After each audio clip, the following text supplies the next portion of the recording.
Bueno, te invito a que si estás escuchando la radio y tenés posibilidad de acercarte a YouTube, no pierdas la oportunidad. Vamos a estar compartiendo ahora también a través de algunas imágenes lo que tiene que ver con las exequias del Papa Francisco en este nuevo rito, funeral de un pastor y discípulo de Cristo. Un poquito ese es el corazón.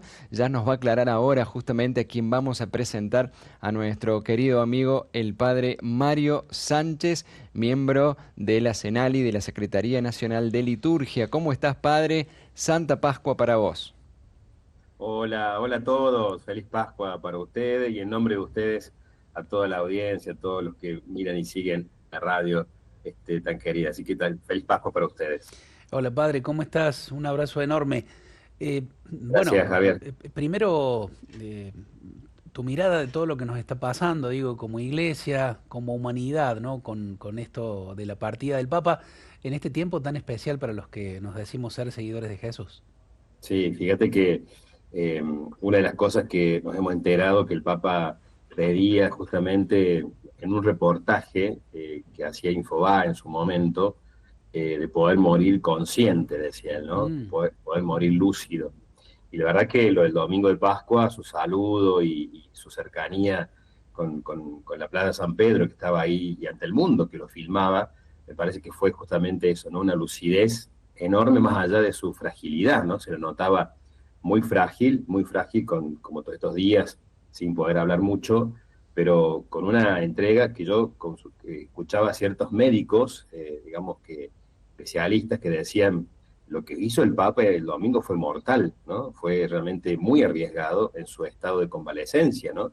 Salir al balcón, hablar bastante más que otras veces, y de algún modo después subir el Papamóvil, recorrer la plaza como lo hizo, si bien fue cortito, pero eso para una persona con la convalecencia que tenía Francisco ha sido mortal. Y yo creo que de algún modo en su lucidez fue una despedida, ¿no? Entonces, y fíjate en un domingo de Pascua, ¿no? Un domingo de resurrección, donde festejamos el triunfo de Jesús sobre la vida, ¿no? Y este hombre que de algún modo muere justamente ahí, ¿no? En la tarde de la ujú. Pascua, ¿no? En la madrugada de la octava de Pascua. O sea, para nosotros la octava toda esta semana sabemos litúrgicamente que es la misma solemnidad, es la misma Pascua que se prolonga Ujú. durante una semana más. La octava es eso, ¿no? Un octavo día imaginario que la iglesia celebra tanto en Pascua como en Navidad, celebrando la misma solemnidad, con la misma intensidad, digamos así, que el mismo domingo de Pascua. Entonces podemos decir que el Papa muerto en la Pascua, ¿no? Donde Cristo a través de su resurrección nos ha abierto las puertas de la eternidad, podríamos decir, ¿no? Y eso es lo que celebramos litúrgicamente y de nuestra fe. Bueno, el Papa quizás justamente no sabemos si sabiendo, consciente o inconscientemente esto, bueno, ahí a las pocas horas de haber saludado y dar la bendición Urbe de Orbis, para la ciudad y el mundo, significa en latín, bueno, entregó su vida y veía ahí una historia de Cristian, la foto en el paraíso de estos días, ¿no? Con- Hermoso, de la inteligencia imagen, artificial. sí, los papas reuniéndose y festejando y celebrando la vida. Entonces, yo pensaba ayer justamente, pensando y reflexionando un poquito, ayer como en todos lados hemos tenido la misa por el Papa, ¿no? Donde celebramos, específicamente mandamos del CENAL y de la Comisión Episcopal de Liturgia los instructivos, digamos, las indicaciones, que era una misa pascual, en la misa del día, no es una misa de difuntos, ¿no? Por supuesto, pidiendo en la intercesión de los difuntos, en la plegaria eucarística por el Papa Francisco, y haciendo al final un pequeño momento de exequia, ¿no? De responso. Entonces yo digo, a ver, ¿qué estamos? ¿Tristes por la muerte de Francisco o alegres por la resurrección de Cristo, ¿no? Claro. Entonces yo digo, ¿qué es más importante? Igual, la resurrección, ¿no? Donde la muerte de Francisco adquiere un significado muy Ujú. profundo, y donde el Papa, digamos, cualquiera que ha fallecido, aprovecha esas puertas abiertas de la eternidad, ¿no? Entonces, más allá de todo, la tristeza o el dolor por la ausencia, me parece que es como que los que tenemos fe y lo hemos querido tanto Francisco, nos sentimos un poco huérfanos, podríamos decir, ¿no? Pero sin embargo, la alegría y la fe que nos hablan de una vida eterna, que seguramente Papa Francisco, como muchos seres queridos que han vivido una vida tan profunda y tan entregada, van disfrutando casi ya, ¿no? Clarísimo.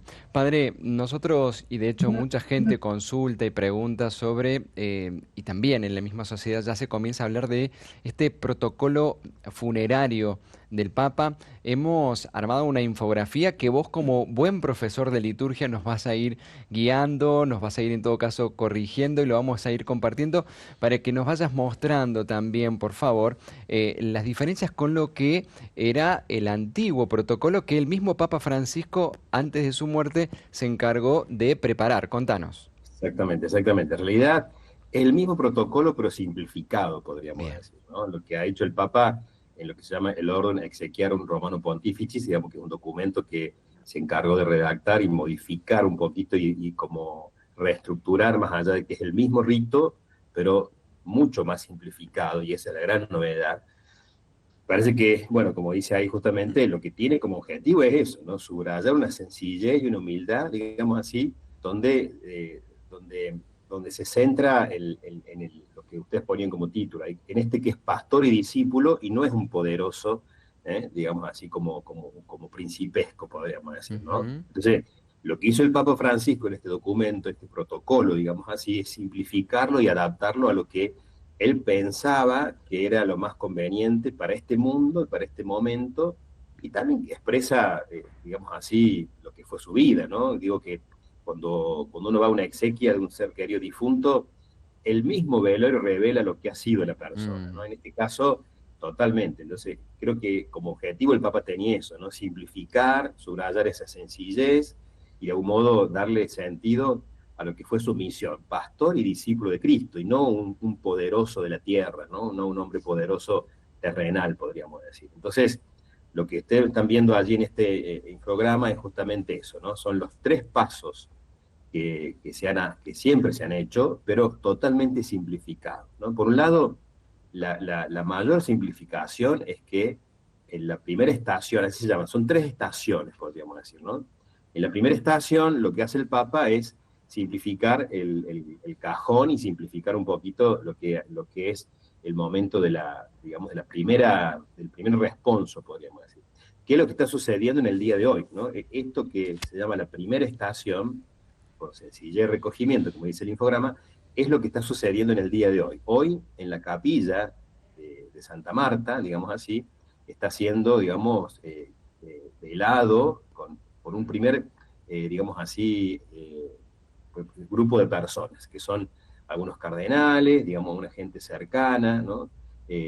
Siempre se hace esa primera estación, cuando muere un papa, en la capilla donde estuvo residiendo, ¿no? Entonces, Ujú. lo que evita el Papa a través de esto es que ahora en la segunda estación se pase por el Palacio Apostólico, ¿no? Eso lo suprime el Papa Francisco, donde de algún modo el cuerpo en este momento fue depositado inmediatamente en un ataúd de madera, simplemente con un interior de zinc, que es lo único que va Claro. a tener. Sí. Antes, ¿cómo era, padre? No, antes tenía todo un protocolo distinto porque en realidad lo que se hacía era un cajón un poco más ostentoso y que después vamos a ver en las otras estaciones se lo iba poniendo en otros cajones de 3 tipos de madera, digamos así, pero eso era en un momento posterior. Bien. Lo que se hacía acá era que el gran cambio es que no se hace en el Palacio Apostólico, ¿no? No se pasa por el Palacio Apostólico, sino que en Santa Marta. Ujú. Es la primera vez que un papa es velado en la capilla de Santa Marta, ¿no? Que es el lugar de residencia. Por eso el Papa pide que sea en este momento, pidió decir, en el protocolo, que sea lo más sencillo, lo más austero, que no esté, digamos, sostenido por ningún, digamos, el cajón elevado, sino que simplemente esté puesto, bueno, como está ahora, quizás pueden ver en las imágenes que están pasando en directo por la televisión, está haciendo, digamos, simplemente una pequeña tarimita, Ujú. pero podría ser tranquilamente en el Bien. piso, en el suelo, Aquí se ¿no? hace la constancia de la muerte en la capilla privada y no en la habitación. No, en realidad sí se hizo ya ayer eso, digamos, Bien. ¿no? A partir del momento del Papa, se llama al cardenal Camarlengo, ¿no? El Papa, todos los papas designan con anterioridad un cardenal Camarlengo. Se llama aquel que en el momento del fallecimiento del Papa toma la posta, digamos así, podríamos decir del manejo de la iglesia, pero en realidad del manejo de todo este protocolo hasta la Bien. elección del nuevo Papa. Incluso el cardenal Camarlengo es el que organiza el cónclave que va a venir después, ¿no? Camarlengo es el que ahora, digamos, dentro de todo, gobierna, digamos así, todas estas acciones. No va a tomar decisiones, por supuesto, como papa, porque no le corresponde, simplemente es aquel que toma la posta, digamos así, de la organización de la iglesia en este sentido, ¿no? Por supuesto que, a ver, los dicasterios y todo esto, estos días van a estar trabajando y seguramente a medias, porque en realidad van a estar todo muy abocado a lo que va a ser los funerales, pero en el fondo la iglesia continúa, digamos así, rigiéndose por lo que son los dicasterios. El Papa a veces no toma todas las decisiones, por eso delega cardenales electos para justamente que vayan presidiendo los distintos dicasterios en Roma, ¿no? Y son los que van de algún modo manejando los destinos de cada área de que tiene la iglesia en sus pastorales, digamos, ¿no? Entonces, eso sigue funcionando de la misma manera, quizá a media máquina por los acontecimientos, digamos, que está pasando en Roma. Pero el cardenal Camarlengo es el que primero asiste, digamos, a un primer momento a comprobar médicamente que está, digamos, el Papa muerto.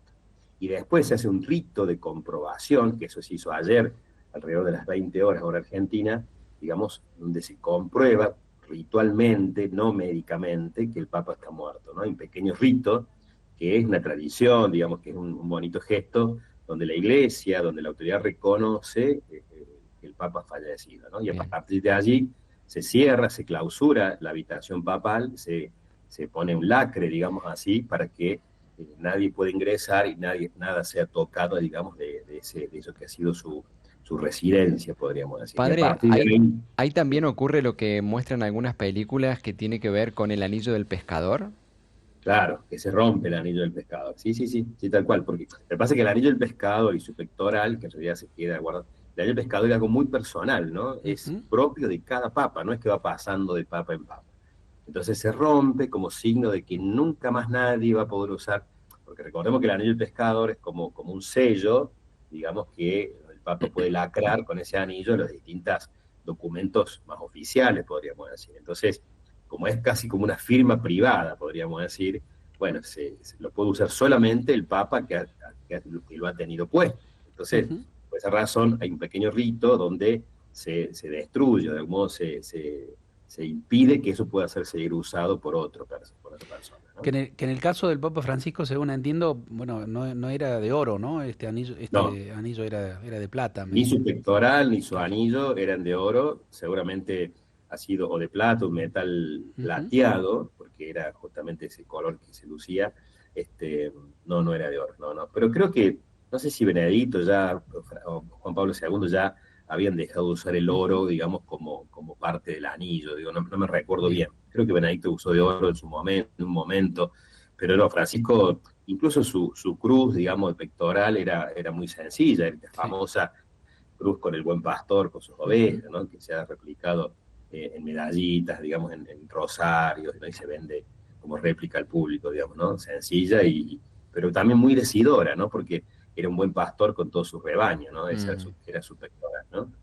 Así es. Y también es muy personal, porque cada uno lo hace y lo usa el pectoral, no es un pectoral que va pasando de papa en papa, digamos, ¿no? Bien, Incluso el Papa Francisco, Sí, decime. Francisco, perdón. No, Francisco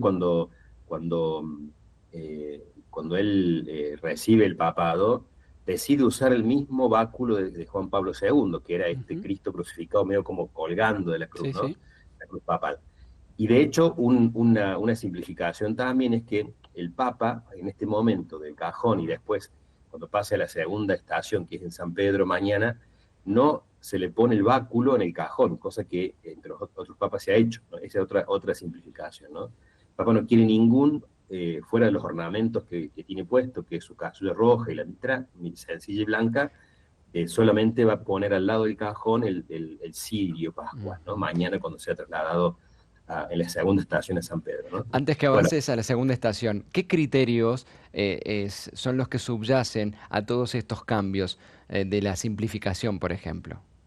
No, el criterio es ese, ¿no? Digo que sin dejar de ser el rito de siempre, pero el criterio es simplificar, mostrar, justamente me parece que así ha sido su vida, ¿no? Mostrar la sencillez de un pastor que ha estado siempre ligado a Dios y al pueblo de una manera cercana, simple, misericordiosa, ¿no? Creo que el Papa ha buscado expresar en estos pequeños signos, aunque no nos demos cuenta, de lo que ha sido su vida, podríamos decir, ¿no? Esta cercanía, esta profunda, y un Papa que no dudó en mostrarse débil. Todos estos días, él podría haber guardado reposo y quizá mostrar o elegir, no, muestren esta foto, muestren esta otra, y no lo hizo, ¿no? Digo, él me parece que en esa simplicidad y en esa coherencia de vida, no dudó en mostrarse en la debilidad, ¿no? Creo que estando internado en un momento dijo, ¿no? Es decir, él estaba haciendo experiencia de su vulnerabilidad, de su miseria, podríamos decir, como dijo, y de lo que sufren los enfermos justamente en las camas de hospital. Entonces digo, quiso identificarse con, digamos así, con lo que vive el enfermo cotidianamente, ¿no? Bueno, ahí usted está mostrando estas imágenes, son de esta mañana, digamos, del pequeño momento de estacional, la primera estación, digamos, que se hace en la capilla de Santa Marta. Y como ven, el cajón está abierto, está simplemente revestido litúrgicamente de rojo, y el cirio pascual al lado. Es lo único que pidió el Papa en este momento. Ninguna otra, digamos así, referencia ni de poder. Y el cirio, puesto al lado del cajón, va a estar también en la segunda estación en San Pedro, tiene que ver con la luz de Cristo, ¿no? La luz de Cristo resucitado, ¿no? Entonces, fíjense que en este momento podría tener el báculo en el cajón, no lo tiene, no lo va a tener tampoco, ¿no? Bien. Padre Mario, estamos recibiendo información desde Roma acerca de cómo va a ser el rito de traslado a la Basílica Vaticana y un poco los horarios ya de visita que va a tener mañana. Pero quería preguntarte acerca de esto puntualmente. ¿Cómo es este rito de traslado que me imagino que va a ser en las próximas horas? Ya sellaron la habitación. Sí, ya se dio en la habitación. Hoy va a estar todo el día en Santa Marta, que se llama así la primera estación, y mañana, ahí habrá que ver las horas, digamos así, quizá hay que ir certificando las horas. Mañana, miércoles, por siempre hay que ver el horario Roma, horario nuestro, seguramente para nosotros va a ser muy temprano. Yo te voy, lo que tenemos de información, al finalizar el rito de traslado del féretro del difunto romano pontífice a la Basílica Vaticana, que tendrá lugar, según las instrucciones dadas, a las 9 de la mañana de Roma.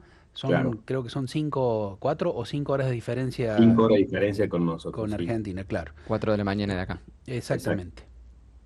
Sí, tal cual. El traslado simplemente es un traslado. Se tapa momentáneamente el féretro y se traslada, digamos así. Suele ser siempre en andas. El Papa creo que explícitamente ha vuelto a poner eso, que es parte del rito que estaba, es trasladado, digamos así, a hombros, digamos así.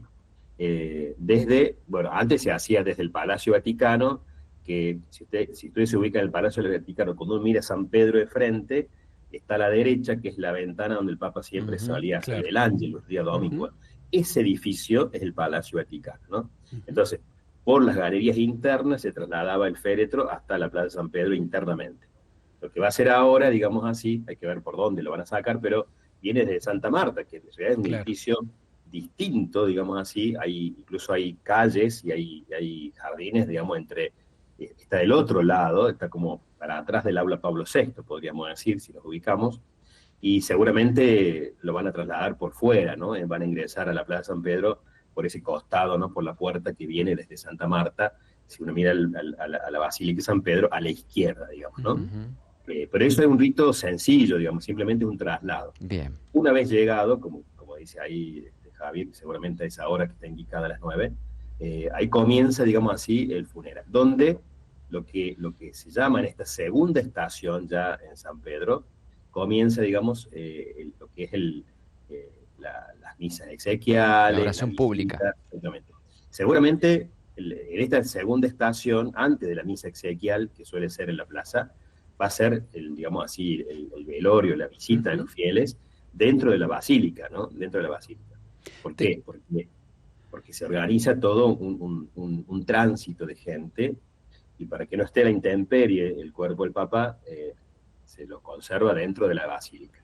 Claro. Y después la misa de exequial final, que va a ser alrededor del sábado, digamos así, eso va a ser ya, digamos, seguramente afuera en San Pedro por la cantidad y la multitud, Ujú. que eso ha sido siempre, digamos, ¿no? Claro. Pero la segunda estación está en San Pedro.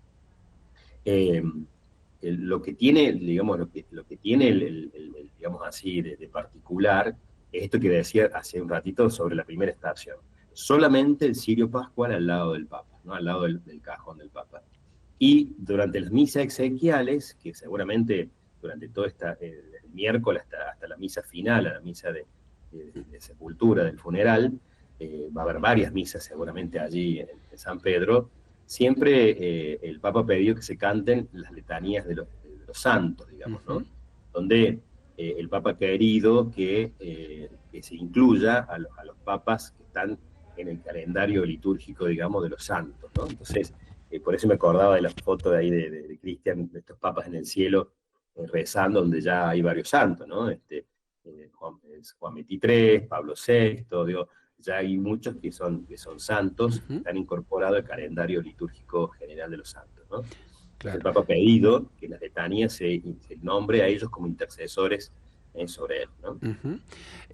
Padre, te compartimos a las 9 de la mañana, según lo que tenemos la información, de mañana, miércoles, a las 9 de la mañana en Roma, o sea, 4 de la mañana. a las 4 de la mañana de la Argentina, va a quedar allí ya abierta la Basílica Vaticana.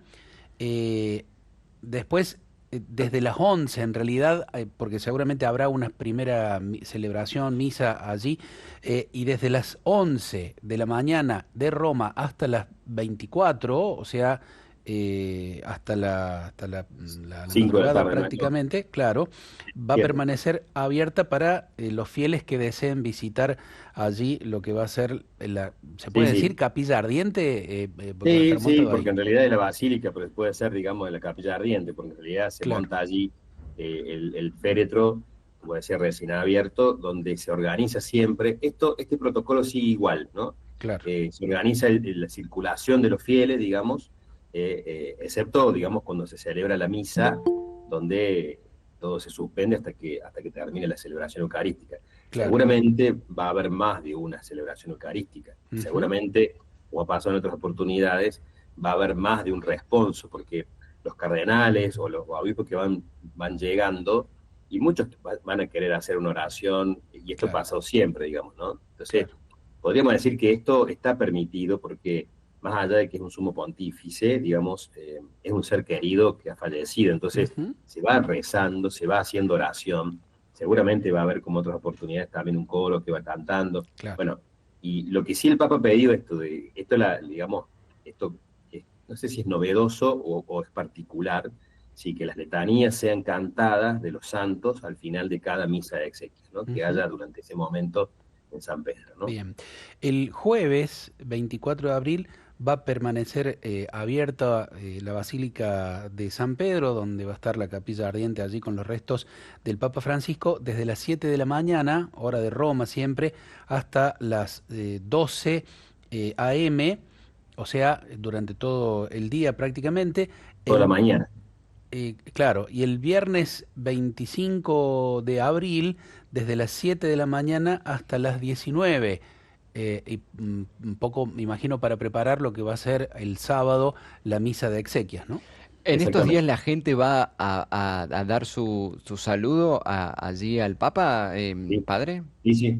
La gente que está en Roma puede pasar, seguramente en esos horarios que están dispuestos, y todo el mundo puede entrar, ¿no? Todo el que, a ver, si los tiempos dan, yo calculo que la multitud va a ser inmensa, no solamente porque ha llegado mucha gente a Roma, sino porque hay mucha gente, escuchaba también en muchos periodistas que estuvieron para Pascua, en las celebraciones de Pascua, y han decidido quedarse en Roma unos días más. Y a su vez, ya hay mucha gente en Roma durante todo este año por el tema del jubileo, ¿no? Entonces, yo creo que la multitud va a ser bastante importante, digamos, ¿no? Creo que vamos a hablar quizás de un funeral histórico, podríamos decir, ¿no? Donde mucha gente ha concurrido a Roma en este momento y mucha gente estaba ya en Roma en este momento, ¿no? Entonces, todo el mundo, si tiene la oportunidad y los tiempos dan, puede pasar, digamos, por eso se arma todo un circuito, digamos, para que y se agilice, digamos así, la visita de la gente, de los fieles, a la tumba. En este momento el Papa va a estar, digamos, con el cajón destapado, digamos, ¿no? Como estuvo hasta ahora Adentro, dijiste. adentro de San Pedro, exactamente, en la Basílica, ¿no? Por eso son los horarios que decía Javier de la Basílica, ¿no? Claro. La segunda estación se hace en la Basílica. Bien. Hasta que el viernes, por eso seguramente termine poquito más temprano, en las vísperas de lo que va a ser la misa de funeral, se tapa, digamos así, el cajón, ¿no? Donde, digamos así, después sí, ya tapado, se lo va a mostrar en la misa de funeral, digamos, ¿Qué ¿no? va a ser afuera la misa, padre? Seguramente en los otros papados ha sido así, seguramente el protocolo lo va... porque pasa que lo que el Papa no ha especificado en este documento, digamos así, en esta ordenación, digamos, ¿no? Va a seguir siendo igual, ¿no? Porque el protocolo Claro. lo que indica son las modificaciones, las simplificaciones. Lo otro continúa igual, Exacto. ¿no? Entonces, lo que siempre ha sucedido por el tema del gran número de gente, la misa es afuera, ¿no? En la plaza, ¿no? Perfecto. Sí. Y De después, hecho, sí. sí, los testimonios que nos llegan de Roma también es que se estaba preparando afuera todo también. Entonces Claro. seguramente va a ser así. ¿La misa va a ser Después cuándo, de- padre, entonces? ¿Cómo? ¿La misa cuándo va a ser? ¿El sábado? El sábado. En tentativa es el sábado, Sí, sí. exactamente. Por eso el viernes, en las vísperas digamos, de la misa de funerales, se hace ya el tapado, digamos, Bien, se tapa el féretro, ¿no? bien. Puede ser que afuera también lo vuelvan a destapar, eso habrá que ver, digamos, cómo se organiza allí. Y después de la misa, digamos, de exequias, ahí sí el protocolo cambia, ¿no? El protocolo decía que iba ese cajón, donde está expuesto ahora, iba en 3 cajones más, ¿no? Se va metiendo, digamos así, podríamos decir, el cajón que está ahora en 3 cajones más, ¿no? Donde de algún modo incluía, digamos, un cajón de ciprés, un cajón de plomo, un cajón de roble, digamos, donde este cajón se iba metiendo. Esto lo ha descartado el Papa. Esta es una de las simplificaciones. Así como está ese cajón, va a ir, digamos, al lugar de la sepultura. Donde el Papa también allí ha pedido específicamente, ¿no? Que esto va a ser parte también de la tercera estación, ir a Santa María la Mayor, no quedar en San Pedro, ni lo ha especificado que por su amor a la Virgen, por su protección, por su gran cariño que siente, y como sintió justamente que la Virgen lo acompaña, y de hecho, como muchos papas lo han hecho, pero él mostró mucho esta oración que hacía antes y después de cada viaje apostólico, al irse o al regresar, ofreciendo su ofrenda floral a la Virgen, la madre de los pueblos, se llama esa imagen, que es un ícono. El Papa quiere ser enterrado y dio especificaciones dónde, ¿no? En tierra, digamos así, con el mismo cajón que está ahora, no con los otros cajones, y que en la placa diga solamente Francisco, nada más, sin ningún título de Papa, que diga solamente Francisco. Eso lo ha especificado y el Vaticano, digamos, las autoridades tienen que cumplir la última voluntad del Papa, sí o sí, ¿no? Perfecto. Padre, una consulta así rápida para el último, porque ahí se están diciendo muchas cosas, sobre todo en redes sociales. Ahora Sí. con este cambio, ¿podría un papa, bueno, como lo hizo en esta oportunidad Francisco, él dijo puntualmente, mi deseo es que mis restos descansen Acá. allí en Santa María Mayor y no en la tumba de los papas, allí en la Basílica de San Pedro? Sí. ¿Podría, por ejemplo, otro pontífice decir, bueno, yo quiero que mis restos descansen en mi país, en otro lugar, o tiene que No, ser en Roma? no, porque el Papa, al ser obispo de Roma, el derecho canónico pide que el obispo del lugar sea enterrado en su último lugar donde fue titular. Bien, Entonces, el Papa sí o sí tiene que quedar en Roma, ¿no? perfecto. Puede elegir, sí, el lugar dentro de Roma, digamos, ¿no? Ujú. Hay muchos papas enterrados fuera fuera de la Basílica de San Pedro, hay varios papas enterrados, como en San Juan de Letrán. Yo me parece haber visto, cuando estuve en Santa María la Mayor, otros papas enterrados ahí. De hecho, digamos, nada impide, digamos, que otro papa pueda pedir fuera de la Basílica de San Pedro, pero no fuera de Roma. Bien. Perfecto. Padre, ya estamos casi sin tiempo. El último, algunas últimas observaciones respecto a esto. Sí, bueno, lo que va a seguir después de su funeral, a partir después del sábado, son lo que se llama, digamos así, las 9 misas, digamos, ¿no? Los novenales, ¿no? Novenales, a ver, lo que hacemos siempre cuando muere un ser querido difunto, pedir los 9 días, ¿no? Las la novena de misas, podríamos decir. Bueno, acá también se rige, digamos así, por una antigua tradición, las 9 misas que se van celebrando en distintas basílicas e iglesias de Roma, ¿no? No solamente en San Pedro, ¿no?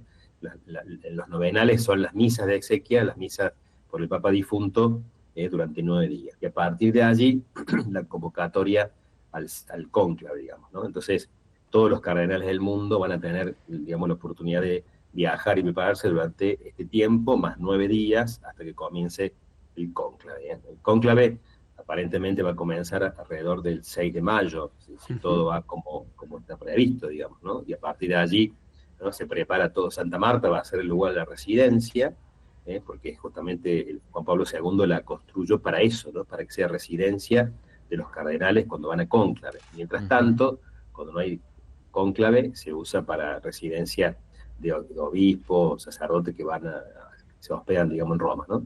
Pero es la residencia propia, digamos así, de los 138 cardenales que van a participar del cónclave. Que quedan aislados, que quedan separados, digamos así, de todo contacto con la prensa, con el mundo, y comienza el cónclave, con unas primeras horas, digamos así, de mucho estudio, de mucha oración, de profunda oración, pidiendo la luz del Espíritu, y donde después de todo haber estudiado, se van conociendo, estudiando digamos así, los currículos, podríamos decir de algún modo, de todos los cardenales. Se van a empezar a hacer hasta 4 votaciones por día, ¿no? Puede ser que la primera, segunda votación salga y el cónclave dure horas, o puede pasar como pasó en la historia, que un cónclave duró 2 años, ¿no? Entonces, eso depende de cómo vaya, digamos así, siendo las elecciones. Cuando no hay acuerdo de los 2 tercios, sale la fumata negra, ¿no? Porque no hay todavía uno elegido. Hasta que la famosa fumata blanca, cuando se ha elegido el Papa, ¿no? Después de algún escrutinio. A mí me toca yo llego a Roma justo el 5 de mayo, ¿no? Yo viajo ahora el sábado, viajo a los Santuarios Marianos, voy a estar primero en Fátima, en Lourdes, voy a estar en la Mesa de Milagros en París, y el 5 de mayo llego a Roma, así que voy a ser testigo ahí de la... Bien, te estaremos allí contactando para que hagas algo así como... Corresponsal en vivo. Exacto. Bueno, padre, agradecerte. Y una última cosa, los obispos en las diócesis, aquí, ¿cómo acompañamos todo este proceso desde lejos? Mirá, a partir de ahora, digamos, a partir de la misa de funeral, se pueden empezar a hacer en todo el mundo las misas de exequias, ¿no? Justamente no lo hacemos ahora. ¿Por qué? Porque coincide con la octava de Pascua. Claro. No corresponde hacer misa de exequia.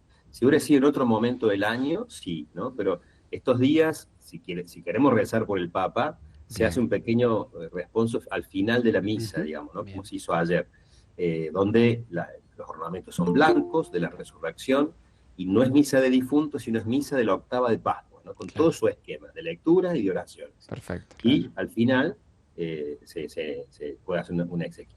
En las plegarias eucarísticas no se lo nombra ya el Papa, ¿no? Cuando el Papa Francisco, nuestro obispo Ángel, en el caso nuestro, directamente se nombra el obispo, ¿no? Sin nombrar al Papa, porque estamos en sede vacante.